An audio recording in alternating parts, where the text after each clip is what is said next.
Então, meus irmãos, nós vamos fazer uma leitura na Palavra de Deus, que é um assunto muito importante, né? No livro de Mateus, no capítulo 4 de Mateus, eu sinceramente eu não sei porque me surgiu essa inspiração para pregar sobre esse assunto, né? Mas eu sei que ele tem muita coisa importante para nos dizer. Então, Mateus capítulo 4, versículo 8 em diante, diz assim, né? Mateus capítulo 4, versículo 8. Acompanhe aí esses 3 versículos, né? 4 versículos. Novamente transportou o diabo a um monte muito alto e mostrou-lhe todos os reinos do mundo e a glória deles. E disse-lhe: tudo isto te darei, se prostrado me adorares. Então disse-lhe Jesus: vai-te, Satanás, porque está escrito: ao Senhor teu Deus adorarás e só a ele servirás. Então o diabo o deixou, e eis que chegaram os anjos e o serviam. Os irmãos podem tomar seus lugares. Eu quero também aqui dar boas-vindas àquele casal aqui que chegou, né? Foi convidado da Raquel, também está ali. Que Deus abençoe vocês, que quero ver vocês mais vezes aqui, tá bom? Mas nós vamos aqui dando continuidade ao nosso estudo, né, da Palavra de Deus, porque, irmãos, convenhamos, se há um fracasso na nossa vida, se há uma fraqueza espiritual na nossa vida, é porque a gente não entendeu ou não pratica aquilo que Jesus ensinou. Eu vou mostrar nesses poucos versículos aqui, meus irmãos, verdades muito profundas, né? Porque eu fico pensando assim, o que foi que me motivou a falar sobre isso? Eu sei, é que a gente ouve muitas coisas por aí. Você sabe que eu estava pensando nesse dia? Que uma mentira, tem uma frase, né, que diz que uma mentira repetida 1000 vezes, ela se torna uma verdade. Quer dizer, isso daí é uma frase que atribuída à propaganda nazista, né, da Segunda Guerra Mundial, onde eles entendiam que uma coisa que é muito repetida, o seu cérebro acaba aceitando como verdade, né? Embora aquilo não seja verdade, mas engana o nosso cérebro, porque as pessoas ficam familiarizadas com aquilo. E você sabe que já faz décadas, o tempo passou tão rápido que eu digo assim, há anos, mas de 1980 para cá, quantas décadas já passou, pastor Milton? 4, né? São 4 décadas. Nós estamos em 2027, já vai para 5, já vai para quase 50 anos. Irmãos, desde os anos 80, a pregação do Evangelho, ela sofreu uma mudança muito brusca, muito radical, e entraram muitas muitas religiões, né, com aquele evangelho da prosperidade, com aquelas coisas, né, e isso se tornou uma coisa tão como um fogo que espalhou-se pelo mundo, que as pessoas agora se apegaram apenas àquelas coisas, né, de prosperidade, e esqueceram tudo o resto. Irmãos, eu digo para os irmãos, o dinheiro é uma coisa boa. O dinheiro é uma coisa boa. Porque, imagina, às vezes eu fico pensando assim comigo, tem gente que diz assim, tem gente que diz assim, tem gente que não tem dinheiro, mas tem saúde e tá bom. Mas eu acho que quem não tem dinheiro não tem saúde.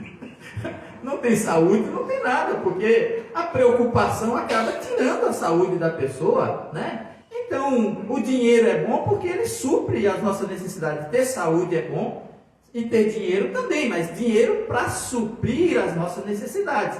É isso que a gente vai entender. Só para refrescar a memória dos irmãos, que é verdade que o dinheiro, as finanças, elas exercem uma pressão muito grande sobre a sociedade. E isso vem desde os tempos mais antigos.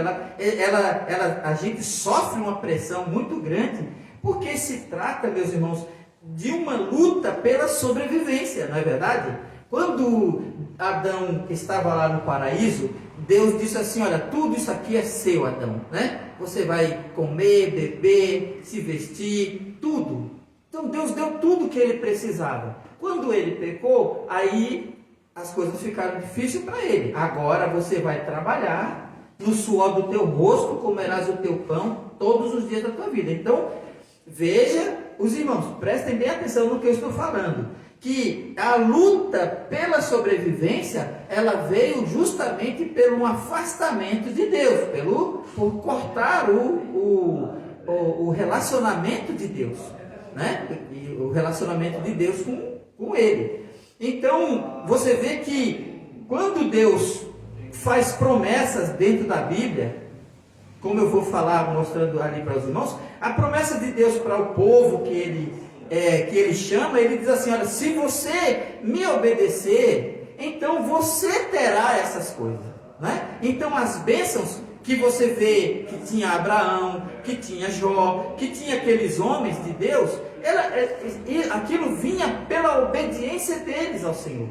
Então você vai entender por que nós, como filhos de Deus, temos que compreender, meus irmãos, que o importante não é ir em busca do pão, mas ir em busca de Deus que nos dá essas coisas. E aí onde está tudo errado, onde nós erramos, né? Um pacto que Deus fez com o povo de Israel era esse. Olha, Israel, se você andar no meu caminho, se você fizer a minha vontade, se você me buscar, se você me adorar, se você tiver ou der ouvidos à minha palavra, então tu serás abençoado no campo, na cidade. Enfim, as bênçãos de Deus, meus irmãos, vêm justamente da nossa comunhão com Ele, né? Quer dizer, por que tinha falta de chuva? Por que vinha o gafanhoto e devorava tudo? Era por causa do pecado. Quer dizer que quando Jesus nos ensina buscar em primeiro lugar o reino de Deus e a sua justiça, e as demais coisas vão serão acrescentadas, Ele está nos ensinando que a gente não deve viver lutando pelas coisas do mundo, mas nós não deveríamos lutar pela nossa saúde, nós não deveríamos lutar pelo nosso emprego, nós deveríamos lutar primeiro pela nossa comunhão com Deus. Aleluia. Para ter uma comunhão com Deus, para que Ele providencie essas coisas para nós. Então, muitos crentes não entendem, né? E talvez eu olhando no Facebook, aí eu vi aquelas coisas assim, né? De pessoas, você já viu muito isso por aí. Fulano fez um pacto com o inimigo. Aquele dali tem pacto para isso, para aquilo. A gente acha isso estranho, mas isso não é estranho. Porque você sabe que do Senhor é a terra e a sua plenitude. Tudo é de Deus. Deus não pede licença a ninguém para fazer nada. Mas essa passagem aqui, irmãos, ela nos ensina muita coisa. Ela nos ensina que o diabo, ele barganha com a humanidade, ele barganha com o mundo, porque essas coisas estão nas mãos dele. Não é ele o dono. Ele diz assim, tudo foi me dado, sim, porque está no mundo. E Deus quer provar a nossa obediência. Não faria sentido se isso não fosse uma tentação verdadeira, né? Quer dizer, será que alguém seria capaz para fugir do sofrimento, aceitar uma oferta dessa de Satanás? Porque Jesus, quando ele foi batizado, que ele saiu da água, ele foi diretamente, foi a primeira coisa que ele foi fazer, ele foi ser provado, testado. E depois de 40 dias e 40 noites, sem comer, aí apresentou-se o diabo, com a solução. Irmãos, quando eu era jovem, eu dizia, Deus, eu quero pregar a tua palavra. Eu queria pregar para o mundo inteiro, mas isso nunca aconteceu. Eu queria pregar porque eu ficava muito nervoso quando eu ia pregar. Mas eu disse assim, eu queria mostrar essa palavra. Há uma coisa tão rica aqui que você não faz ideia. Quando eu digo para os irmãos que quando eu estou aqui no púlpito, cada irmão que vem, que lê uma porção dessa palavra, aquela palavra ela mexe com o meu coração, ela movimenta a minha alma, ela me dá vida, ela me saculeja, ela me sacode, ela me acorda. Você vai aprender isso para andar direito com Deus. Você vê que quando Jesus estava ali, o diabo chegou bem na hora que ele tinha a maior fraqueza e disse assim: se tu és o Filho de Deus, transforma essas pedras em pães. Irmãos, olha só como é que a palavra de Deus funciona. Jesus, você pode estar orando, você diz assim: Senhor, está tudo acabado, eu vou me afogar em dívida, eu estou perdido, e nada dá certo. E o diabo está dizendo: é mesmo, lembra disso daqui, eu quero ver o que tu vai fazer dali. E você chega cheio de razão para falar para Deus das suas dificuldades, dos seus problemas, das suas necessidades, e você diz assim: eu estou te dizendo de coisas que eu já tive experiência. Aí você diz assim: eu estou perdido, está tudo acabado.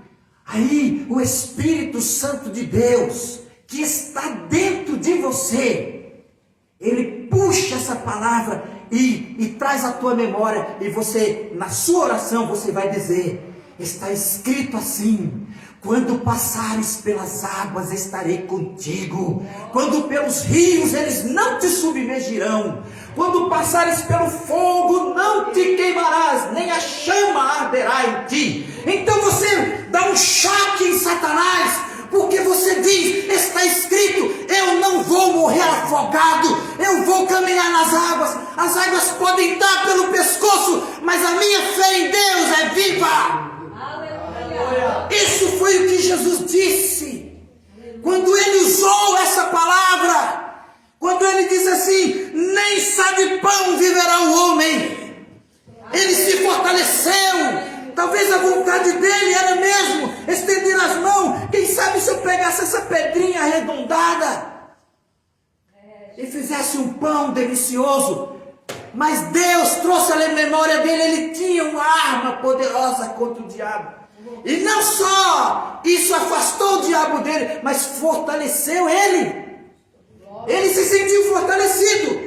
Por que eu vou fazer isso? Se a Bíblia diz que nem só de pão vive o homem, então eu não preciso disso. A vitória estava ali, como está nas nossas mãos. E depois ele tentou Jesus de outra maneira, como você sabe. Ele transportou Jesus para o pináculo do templo. E você não percebe, mas Satanás nos tenta também com a palavra. Olha, a Bíblia está dizendo isso. Cadê que tem na tua vida? Não é? A Bíblia diz que crente não, que o Senhor é meu pastor, nada me faltará. E tu está aí, ó, tá faltando isso aí para ti. Ele disse, ele não falou para Jesus: te lança daqui. Não está escrito. Então ele apelou para as Escrituras. Está escrito que aos seus anjos dará ordem a teu respeito. Então te joga, tentando a Deus. E quantos crentes tentam a Deus? Irmãos, a nossa luta não é contra o sangue, nem contra a carne. A nossa luta é contra os espíritos das trevas. São espíritos que levam à morte, que levam as pessoas à depressão, à tristeza, à angústia, trazendo coisas, soprando, falando no seu ouvido. Você pode não pensar nisso, mas ele tem uma grande influência nos nossos pensamentos. A Bíblia diz que Satanás colocou em Judas, no coração do Judas, que ele traísse o mestre. Então ele sabe como falar no nosso pensamento. Ele sabe como induzir a gente a fazer as coisas erradas, porque ele não fala assim. E essa questão do dinheiro, da necessidade que tu está passando, é o que ele quer. Porque você não aprendeu a lutar contra ele. Porque você não aprendeu a usar as armas que Deus te deu. E então Jesus diz assim: mas está escrito, não tentarás o Senhor teu Deus. Então ele não precisou pular. Agora Satanás pega a coisa que é mais importante. Ele leva Jesus para um alto monte. E chega ali e mostra Isso é tão importante, irmãos. Por que a gente não dá importância a isso? Porque às vezes não lê a Bíblia. Por que a gente não tem uma arma para falar para jogar, para puxar ela e enfrentar Satanás? Porque a gente não lê, não estuda as Escrituras, não conhece o que está escrito. Então Jesus, ele diz assim, olha, tudo isso te darei. Ele mostrou a glória do mundo, mostrou todas as riquezas, os reinos da terra. Irmãos, Jesus estava na carne, no corpo carnal como nós. Ele podia dizer assim, tu quer ser rei? Eu posso te fazer rei, né? Eu te dou toda a glória desse mundo. Isso você não sabe, você não precisa. Tem no livro de Isaías 48, se não me engano, eu até tinha colocado lá no banner aquela coisa, tem lá no livro de Isaías, uma passagem aonde Deus diz assim, vocês estão dizendo, quando eu falo com vocês para vocês me obedecer, vocês dizem assim, não, porque fizemos um concerto com a morte e com o inferno nós fizemos uma aliança. Irmãos, as pessoas elas não se sentam numa mesa para assinar um contrato com Satanás. Aquilo que Deus estava dizendo é porque eles procuravam refúgio em alguma coisa e se achavam que estava seguro. Tipo assim, nós não precisamos porque nós colocamos a mentira por nosso refúgio. Quando vier o açoite, a gente vai estar livre. A gente não vai... não. É o tipo da pessoa mesmo que se ilude, achando que vai encontrar segurança no dinheiro, está com saúde, está com dinheiro, tem as coisas, não precisa de Deus. Então, o que ele vai temer? Ele pensa que não teme nada, mas Deus está dizendo que isso que a gente faz é um concerto com a morte, quando a gente acredita na mentira, quando a gente vai atrás do engano. Porque, irmãos, talvez você não queira ser uma atriz, talvez você não tenha desejo de ser um cantor famoso, talvez você não queira ser um político famoso, mas você adora e você admira aqueles ídolos, que tudo que eles querem é isso. Até na igreja, meus irmãos, as pessoas querem ser ídolos, elas querem ser cantores famosos, pregadores famosos, porque eles ambicionam a fama. Eles ambicionam essas coisas, eles não sabem o que estão buscando. Eles não sabem o que estão pedindo, porque na verdade, meus irmãos, isso não leva a lugar nenhum. A gente prega a palavra de Deus por uma necessidade, porque Deus nos envia. Deus nos obriga a fazer aquilo. A gente não pode buscar essas coisas. Aí você não pode ser, mas se uma determinada cantora usa um tipo de sapato, no outro dia todo mundo quer usar que nem ela, porque o desejo é ser que nem aquela pessoa. Então esse é o pensamento que existe no mundo. Tem um jogador de futebol, você anda com a camisa dele, porque ele se torna um ídolo para você. Você anda com a camisa, você anda com a camisa do seu time. Você é um derrotado, mas o seu time é vencedor, então você quer participar uma vitória que não é tua, que não te traz nada, que não quer dizer nada para você. Você cria ídolos. Quando na verdade o dono de tudo é Deus. O Senhor que governa os céus e a terra, Ele não pede licença a ninguém para dar as coisas. E olha como Ele gosta que você ande direito com Ele, que você ande humildemente com Deus. Uma noite Salomão teve um sonho, você lembra disso, né? E Deus apareceu para ele e disse assim: Salomão, pede-me o que tu quiseres que eu te dê. Você sabe que antigamente os reis diziam assim, né? Quando eles queriam favorecer uma pessoa, eles diziam assim: olha, até metade do meu reino eu te dou, né? Eles se comprometiam.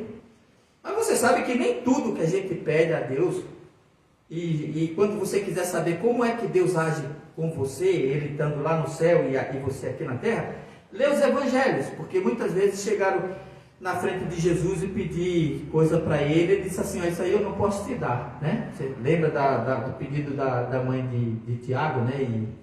Senhor, nós queríamos que meus filhos na ressurreição, um que senta à direita, outro à esquerda. Jesus, não, isso não é pedido que se faça, não é verdade? E eles, ainda que eles sabiam que ele era o Filho de Deus, eles não se atreviam a pedir certas coisas para Jesus. Mas ali, quando chegava uma pessoa buscando uma cura, Jesus dava. Buscando meu filho está doente, Jesus curava. Mas ninguém chegava lá, ô Senhor, me dá um saco de dinheiro. Jesus ia levar uma bronca, se fosse. Ninguém teria coragem de chegar e pedir. Mas o Senhor socorre, como socorreu muitas vezes, né? Alguém está endividado, Deus pode mudar a tua vida, Deus pode fazer, porque Ele não quer isso, porque Deus nos dá o que a gente precisa para viver. Irmão, você pode precisar de um sapato, de 2, de 3, mas você não precisa de 20 sapatos. Você precisa de 1, 2, 3 mudas de roupa, uma para ir para a igreja, outra para trabalhar, outra para passar a semana, né? Mas você não precisa ter um guarda-roupa lotado de roupa. A Bíblia garante que Deus nos dá o que a gente precisa, segundo as nossas necessidades. O meu Deus suprirá cada uma das vossas necessidades em Cristo Jesus, né? Então, ele chegou lá e diz assim para Salomão, me peça o que você quiser. E Salomão diz assim, Senhor, me dá sabedoria. Me dá sabedoria. Ele não pediu dinheiro, ele não pediu poder, não pediu riqueza. E Deus se alegrou com aquele pedido dele. E diz assim, Salomão, tu me pediste sabedoria. Se fosse outra pessoa, teria me pedido poder, teria pedido riquezas. Mas sabedoria tu pediste. Então sabedoria te são dadas. Irmãos, quando a gente quer receber as coisas de Deus, e a Bíblia diz que Deus nos dá segundo a sua vontade, porque se não é da vontade de Deus, Deus não dá. A Bíblia diz que segundo a sua vontade, Ele nos dá. Quer dizer, quando alguém pede alguma coisa para Deus, ele tem que entender se é da vontade de Deus fazer aquilo por ele. Porque se não for da vontade de Deus, Ele não vai fazer. Não é? Então, ele diz assim, então Deus assim, isso daí é uma coisa boa. É uma coisa que Deus quer te dar. A Bíblia diz, não diz? Se alguém tem falta de sabedoria, peça a Deus. Por quê? Porque é uma coisa boa. Mas Salomão, até aquilo que tu não pediu, eu vou te dar. Vou te dar riqueza como nenhum homem antes de ti teve. E cobriu ele de riquezas. Então não há nada de errado com o dinheiro. Não há nada de errado com as riquezas.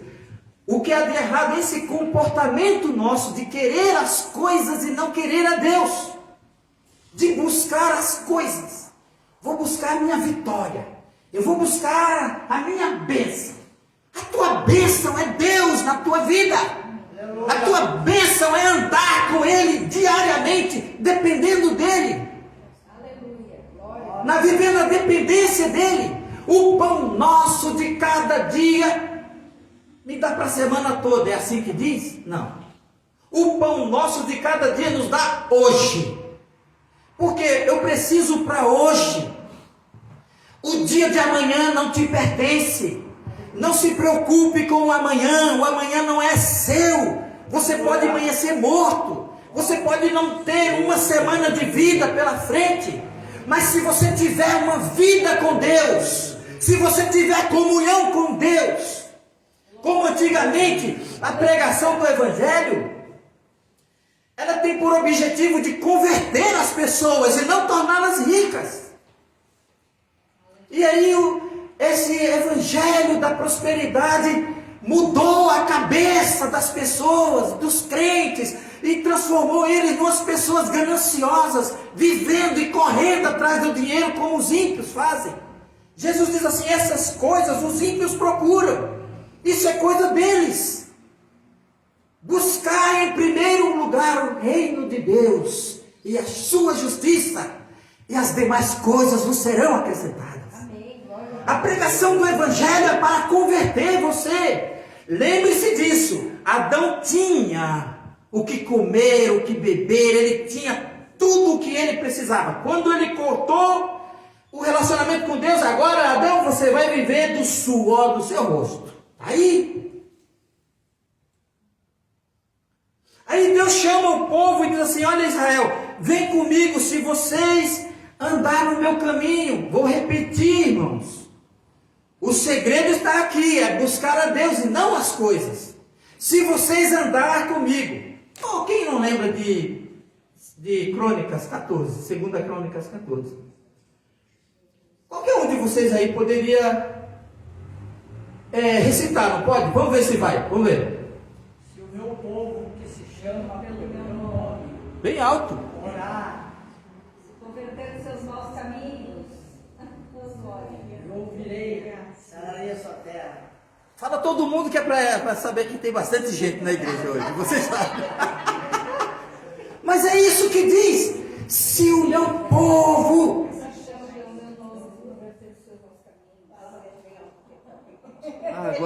Agora sim, agora que falhou mesmo. Se o meu povo, que se chama pelo meu nome, se humilhar, orar e se converter dos seus maus caminhos, então, só então, eu ouvirei dos céus, perdoarei seus pecados e sararei a sua terra. Sarar a terra é restituir, meus irmãos, a colheita, é a bênção de Deus, é o dinheiro, é te livrar da escravidão das dívidas. Porque onde está a dificuldade de compreender isso? Me diga. Que cristão tem dificuldade de compreender que o seu bem-estar social, que o seu pão, sua comida, sua bebida, sua roupa, seu sapato, seu carro, a gasolina do seu carro, tudo depende se você é um filho de Deus. Depende da sua comunhão com Deus. Se não, olha, você vai lutar muito. E quanto mais você luta, mais problema você tem. Porque a Bíblia diz assim: se o Senhor não edificar a casa, em vão trabalham aqueles que a edificam. Se o Senhor não vigiar a cidade, em vão vigia a sentinela. Então, inútil será trabalhar. Você vai trabalhar, e vai trabalhar muito, e vai ter 2 empregos, e vai acordar de madrugada, e vai trabalhar. Se você ganhar muito dinheiro, talvez perca a salvação.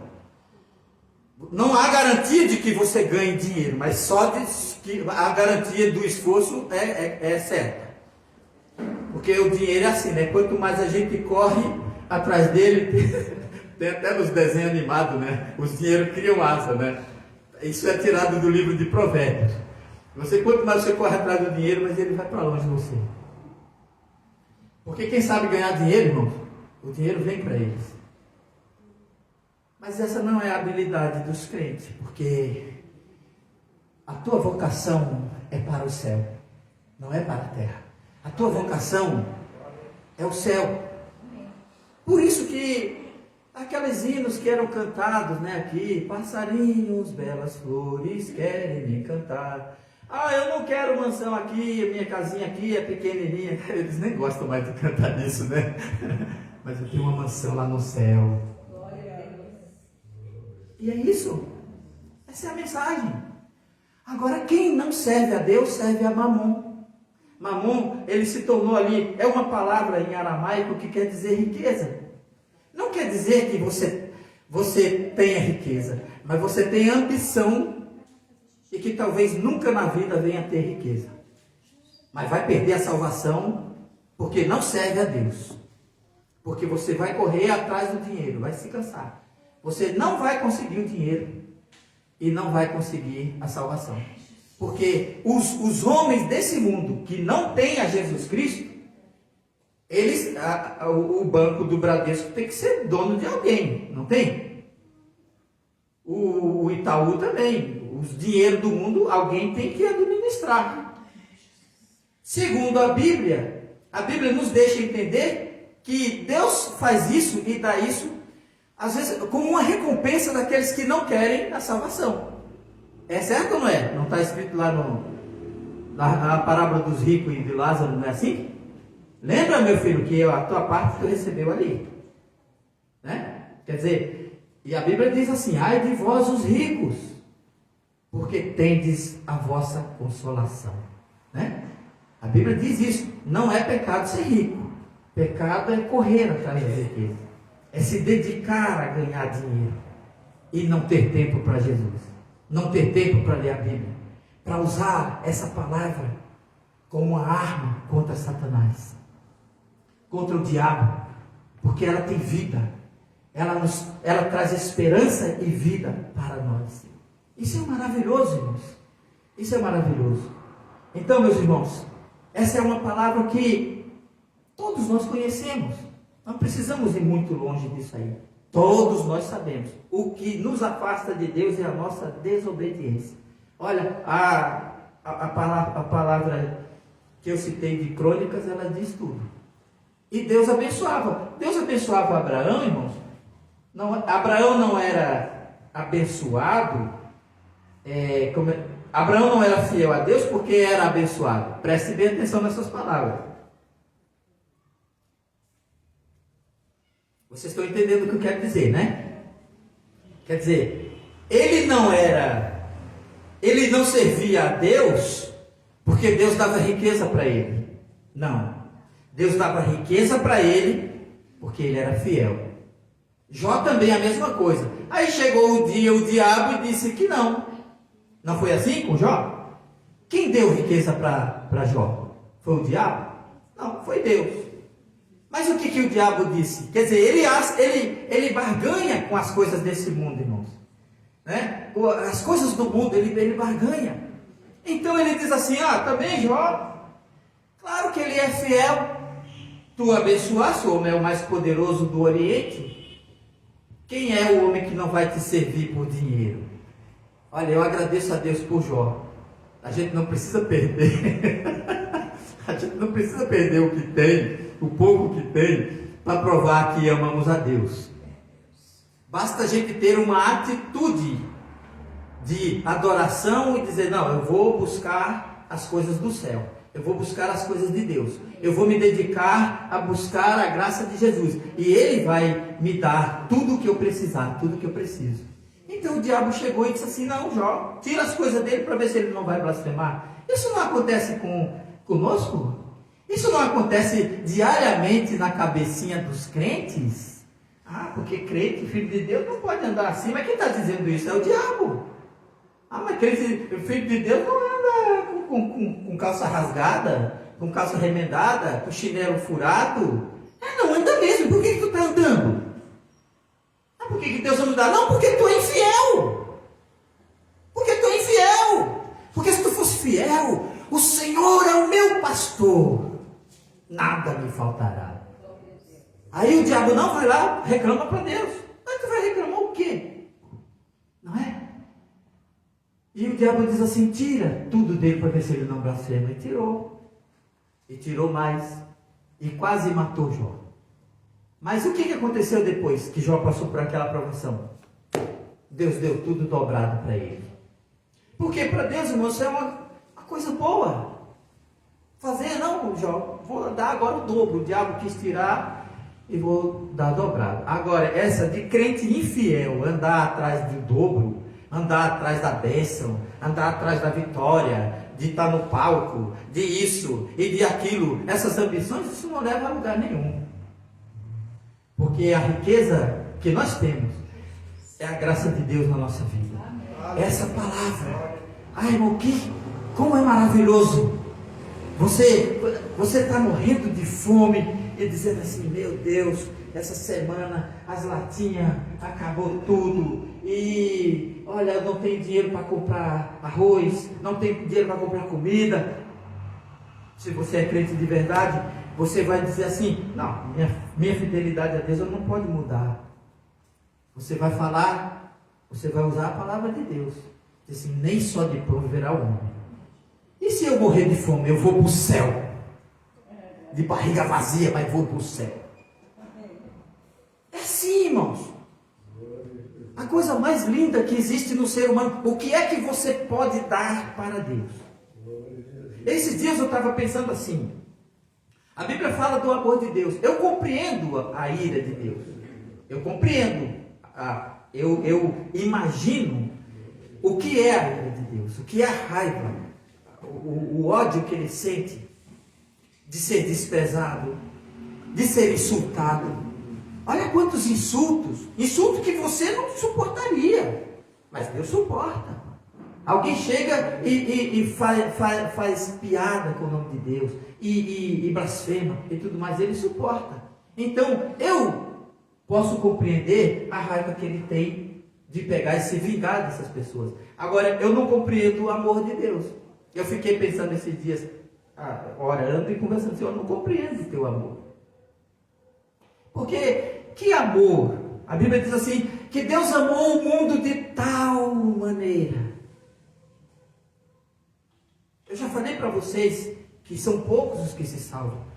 E Deus entregou Jesus à morte. Quer dizer que Ele te amou igual Ele ama Jesus, ou até mais. Não sei. Como é que Ele poderia entregar o Filho dele para nos salvar? E você sabe que o sacrifício de Jesus Cristo é suficiente para salvar toda a humanidade. Mas só vai ser salvo aquele que Ele escolheu. Aquele que Ele vai levar consigo. Então, meus irmãos, eu quero encerrar essa palavra dizendo assim, a Bíblia diz assim, vocês não podem servir a Deus e ao dinheiro. Vocês escolham a quem vocês servem. Ou você serve a Deus, coloca Ele como prioridade da sua vida, e as coisas acontecem na sua vida, ou você vai servir ao mundo, fazer que nem os ímpios faz, correr atrás do dinheiro, e no fim das contas, nem dinheiro, nem salvação, nem nada. Porque nesse mundo de trevas, um crente honesto não vai chegar a lugar nenhum, né, pastor Milton? Não chega. É você... mas tem um ditado americano que diz assim, que tal fulano bom é fulano morto. Tipo assim, bandido bom é bandido morto. Tipo assim, não existe bandido bom. Então, crente que sobrevive no meio dessa coisa, não é crente. Entendeu? Não é crente, porque tem que agir como eles, para ganhar dinheiro. E a Bíblia chama os dinheiros do mundo de riquezas da injustiça, porque não é com justiça que se ganha tanto dinheiro, irmão. Justiça é você cavar buraco na rua, ser pedreiro, né, pastor Milton? Passar o dia no sol, trabalhando. Aí você vai comer o seu pão com justiça. Mas quanta injustiça! Quanta injustiça! Aquele cavalo preto do Apocalipse, com aquela balança, que fala de fome, quem é culpado disso? As injustiças do mundo. A balança, os irmãos sabem que a balança, ela representa a justiça. E ali ele está dizendo que é muito dinheiro por pouca comida. Quer dizer que é uma coisa injusta. E você sabe como é, né? Então, irmãos, você tem... E outra coisa, antes de encerrar essa mensagem, eu vou dizer uma coisa para os irmãos. Os crentes, né? Não falo do mundo. Os crentes estão esquecendo que eles têm a melhor coisa do mundo. A igreja é a única coisa que vai sobreviver nesse mundo. Nem império, nem firma, nem Shopee, nem Amazon. Todas elas mudam de dono, elas mudam de nome, elas acabam, vem outras no lugar, vem IA, vai IA, vem para cá, vem para lá, tudo passa. Mas aquele que faz a vontade de Deus permanece para sempre. Nós não estamos, meus irmãos, um ator, eu quero ser um ator, tá? Um ator pode ter 100 anos, ele está lá, ainda ele fez uma boa escolha, porque ele pode fazer o papel de um velhinho, muito velhinho. Mas um jogador, eu quero ser o maior jogador de futebol do mundo. Com 30 anos, depois de 30, 40 anos, você já está eliminado, você não tem mais nada. Mas o caminho que nós estamos seguindo é eterno. É eterno.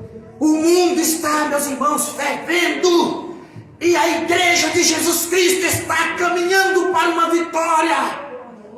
Com Jesus Cristo no céu para sempre. Irmãos, não tem política, não tem nada. Não tem nação, não tem império, não tem nada. Tudo, a única coisa que vale a pena é a vida eterna que Deus nos prometeu. Jesus morreu por nós. E eu fico pensando, às vezes você pode pregar. E eu meditei bastante também, conversando, porque eu digo para os irmãos, orar é conversar com Deus. Eu digo assim, Jesus, mas que coisa séria, né? Você ter do seu lado uma pessoa que nem o Judas. Viu Jesus, sabia que ele era o Filho de Deus. Aquele era um homem perverso. Porque Jesus falar assim, melhor seria para o tal homem não ter nascido, porque que mal Jesus fez. E ele ainda traiu o mestre por 30 moedas de ouro, que não valeu de nada. Né? Por 30 moedas de ouro, depois jogou lá, ó. Irmãos, você está no melhor lugar do mundo. Nós temos a melhor coisa do mundo. A igreja é a única coisa que vai viver até o fim. Ela vai até o fim mesmo. Quando o mundo acabar e Jesus retira a igreja, agora acabou. Você faz parte dessa igreja. Aqui quando você tombar daqui, você vai do outro lado ser coroado, recebido pelos anjos de Deus como vencedor. Mas faça isso. Eu acho que a lição mais bonita que tem aqui é saber que o diabo utiliza como barganha as coisas do mundo. É muito fácil você chegar numa pessoa na maior necessidade dela e dizer assim, olha, isso aqui, eu te dou isso aqui, se tu deixar me dar a tua vida aqui. Qualquer um, irmãos, qualquer pessoa que não tenha entendimento, cai numa armadilha dessa com o diabo, porque ele pensa o seguinte, o que eu quero com vida eterna? Você se imagina? Ele vai dizer assim, o que eu quero com vida eterna? Eu nem sei se Deus existe, não sei se existe o céu, não sei se existe nada. Eu quero saber agora. Eu vou viver agora, eu quero assim. Está feito o acordo. O diabo disse, está feito, fechado. Apertou a mão dele e deu. Porque nós, irmãos, o diabo não engana, porque a gente sabe o que tem depois. Mas para quem não tem fé em Deus, não adianta. Mas usa a palavra de Deus. Quando ele estiver dizendo coisas para você, você vai usar a palavra de Deus e tu vai ver como ela vai te fortalecer. E você vai sair dali jubilando na presença de Deus, porque Ele fala conosco. Amém? Vamos se colocar de pé. Chegamos no nosso horário. Eu quero convidar vocês aqui que quiserem fazer uma oração, aproveitar, se juntar aqui na frente. Vou pedir para a Ivana para encerrar a nossa transmissão, agradecer aos irmãos. Eu vi que tinha muitos irmãos ali vendo essa live.